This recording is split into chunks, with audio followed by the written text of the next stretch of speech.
ലോക ചരിത്രത്തിലെ ഏറ്റവും വേഗതയേറിയതും എന്നാൽ ഏറ്റവും നിർണായകവുമായ യുദ്ധങ്ങളിൽ ഒന്നായിരുന്നു 1971 ഇന്ത്യ പാകിസ്ഥാൻ യുദ്ധം. വെറും 13 ദിവസങ്ങൾ മാത്രം നീണ്ടുനിന്ന ഈ സൈനിക പോരാട്ടം ലോക ഭൂപടം തന്നെ മാറ്റിവരച്ചു. കിഴക്കൻ പാകിസ്ഥാൻ സ്വതന്ത്രമാവുകയും ബംഗ്ലാദേശ് എന്ന പുതിയ രാജ്യം പിറവിയെടുക്കുകയും ചെയ്തു. കരസേനയും വ്യോമസേനയും അവിസ്മരണീയമായ പോരാട്ടങ്ങൾ കാഴ്ചവെച്ച ഈ യുദ്ധത്തിൽ ഇന്ത്യയുടെ വിജയത്തിന് നിർണായകമായ ഒരു പങ്ക് വഹിച്ചത് ഇന്ത്യൻ നാവികസേനയുടെ അപ്രതീക്ഷിതവും എന്നാൽ അങ്ങേയറ്റം ബുദ്ധിപരവുമായ ഒരു തന്ത്രമായിരുന്നു.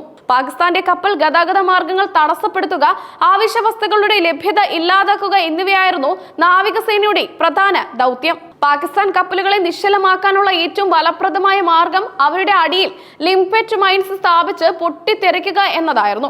എന്നാൽ ഈ പദ്ധതിക്ക് മുന്നിൽ ഒരു വലിയ വെല്ലുവിളി ഉണ്ടായിരുന്നു. മൈനുകൾ സ്ഥാപിക്കുമ്പോൾ അവ വെള്ളവുമായി സമ്പർക്കത്തിൽ വരികയും ഇത് കാരണം നിശ്ചിത സമയപരിധിക്ക് മുമ്പ് ഏകദേശം 30 മിനിറ്റിനുള്ളിൽ പൊട്ടിത്തെറിക്കുകയും ചെയ്യാനുള്ള സാധ്യത. ഇവിടെയാണ് സൈനിക ചരിത്രത്തിലെ ഏറ്റവും വിചിത്രമായ ഒരു നിർദ്ദേശം ഇന്ത്യൻ നാവികസേന മുന്നോട്ട് വെച്ചത്.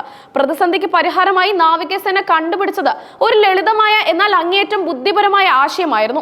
ആയിരക്കണക്കിന് കോണ്ടങ്ങൾ മൊത്തമായി ഓർഡർ ചെയ്യുക. ഒരു യുദ്ധകാല ദൗത്യത്തിൽ സൈനിക ആവശ്യങ്ങൾക്കായി കോണ്ടം മൊത്തമായി ഓർഡർ ചെയ്തതിന്റെ കാരണം അതൊരു മികച്ച വാട്ടർ പ്രൂഫ് കവറായി പ്രവർത്തിക്കുമെന്ന കണ്ടെത്തലായിരുന്നു.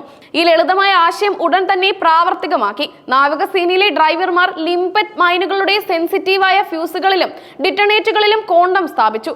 ലാറ്റക്സിന്റെ ഇറുകിയതും വഴക്കമുള്ളതുമായ ഈ കവചം കാരണം മൈനുകൾക്ക് വെള്ളം കയറുന്നത് ഫലപ്രദമായി തടയാൻ കഴിഞ്ഞു. നിശ്ചിത സമയത്തിന് ശേഷം വെള്ളം ഈ കോണ്ടം കവചത്തിലൂടെ തുളച്ചു കയറി ഫ്യൂസിലെത്തുകയും അതുവഴി പാകിസ്ഥാൻ കപ്പലുകൾ കൃത്യസമയത്ത് പൊട്ടിത്തെറിക്കുകയും ചെയ്തു. ഈ വിചിത്രമായ തന്ത്രം പൂർണ്ണമായും പ്രവർത്തിച്ചു.